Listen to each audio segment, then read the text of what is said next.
अरे बच्चों, आज हम लोग क्लास 12 के अर्थशास्त्र में अवसर लागत, सीमांत अवसर लागत को समझेंगे।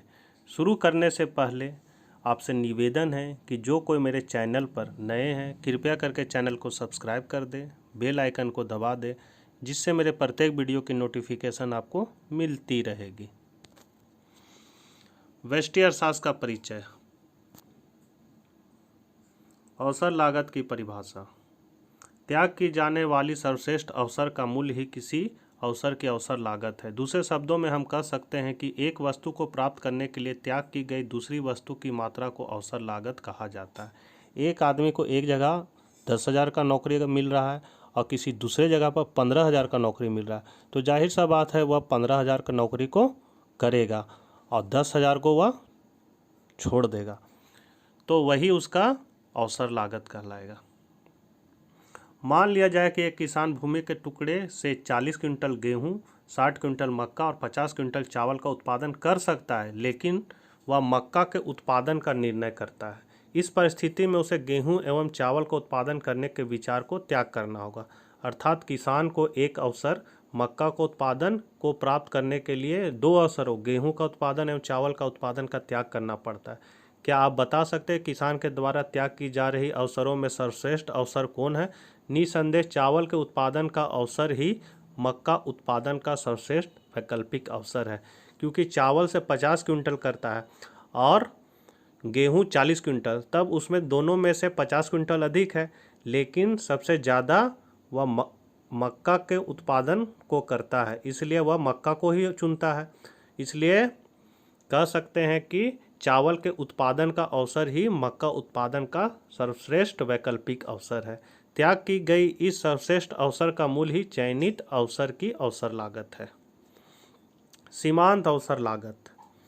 एक वस्तु के उत्पादन में एक अतिरिक्त इकाई में वृद्धि करने के लिए दूसरी वस्तु के उत्पादन में होने वाली कमी को सीमांत अवसर लागत कहा जाता है। दूसरे शब्दों में एक वस्तु की सीमांत अवसर लागत दूसरी वस्तु की वह मात्रा है जिसे वस्तु के उत्पादन में एक अतिरिक्त उत्पादन के लिए त्याग करनी होती है। सांकेतिक भाषा में वस्तु x की सीमांत अवसर लागत या रूपांतरण की सीमांत दर बराबर माइनस डेल्टा y बट्टा डेल्टा x। डेल्टा y वस्तु y के उत्पादन में परिवर्तन और डेल्टा x वस्तु x के उत्पादन में परिवर्तन को दर्शाता है। कहने मतलब है कि अगर एक कट्ठा ज़मीन पर एक किसान आधा में गेहूं लगाना चाहता है, आधा में चना लगाना चाहता है, अब वो फिर फैसला लेता है कि अगर हमको गेहूं का उत्पादन बढ़ाना है, काहे कि उसका गेहूं का खपत ज़्यादा है, तो वह चना के उत्पादन को कम करने के लिए ज़्यादा क्षेत्र में गेहूं लगाएगा और उसमें खाद, बीज, पानी जो भी है वो सब ज़्यादा लगाएगा। अर्थात वो चना का जो उत्पादन करने के लिए जो भी संसाधन या साधन लगाना चाह रहा था उसमें कमी करके उसे गेहूं में लगाएगा।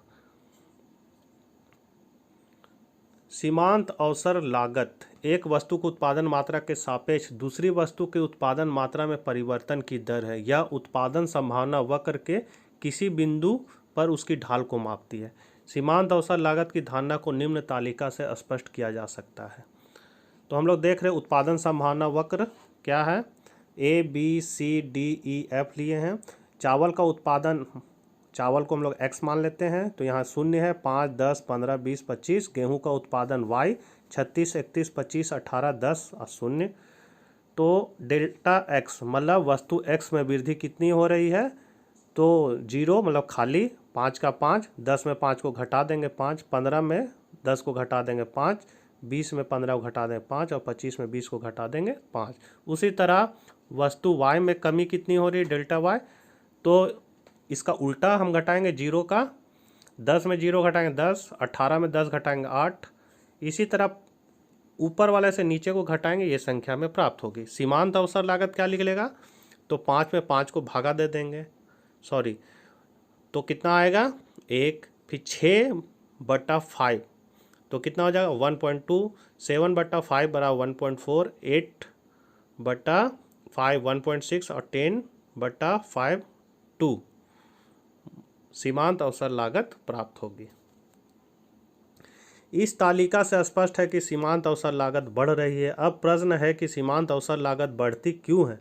यद्यपि उत्पादन के साधनों में विशिष्टता का गुण नहीं पाया जाता है, फिर भी सभी साधन दोनों वस्तुओं के उत्पादन में समान रूप से अनुकूल नहीं होते। परिणामतः एक वस्तु उत्पादन में उत्तरोत्तर वृद्धि के लिए दूसरी वस्तु के उत्पादन में लगे संसाधनों की अधिक मात्रा को पहली वस्तु के उत्पादन में आवंटित करना होगा। जैसा कि मैंने बताया था कि किसान अगर गेहूं का उत्पादन को बढ़ाना चाहता है तो चना में लगे हुए संसाधन को हटाकर उसे गेहूं के उत्पादन में लगाना होगा।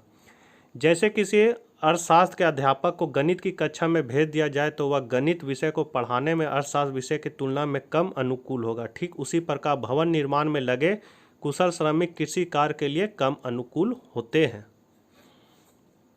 सीमांत अवसर लागत की प्रकृति और उत्पादन संभावना वक्र का आकार। बढ़ती सीमांत अवसर लागत। इस स्थिति में उत्पादन संभावना वक्र का मूल बिंदु अर्थात यहाँ मूल बिंदु की ओर अवतल होता है, जैसा कि चित्र में दिखाया गया है। उत्पादन संभावना वक्र को हम लोग ए बी सी डी करके हम निम्न बिंदु को मान सकते हैं। वस्तु x 0 1 2 3 4 और वस्तु y में 10 9 7 4। कहने मतलब है कि एक का अगर हम उत्पादन बढ़ा रहे हैं तो दूसरे का उत्पादन हमें घटाना होगा। घटती सीमांत अवसर लागत। इस स्थिति में उत्पादन संभावना वक्र का आकार मूल बिंदु की ओर उत्तल होगा, जैसा कि चित्र में दिखाया गया है।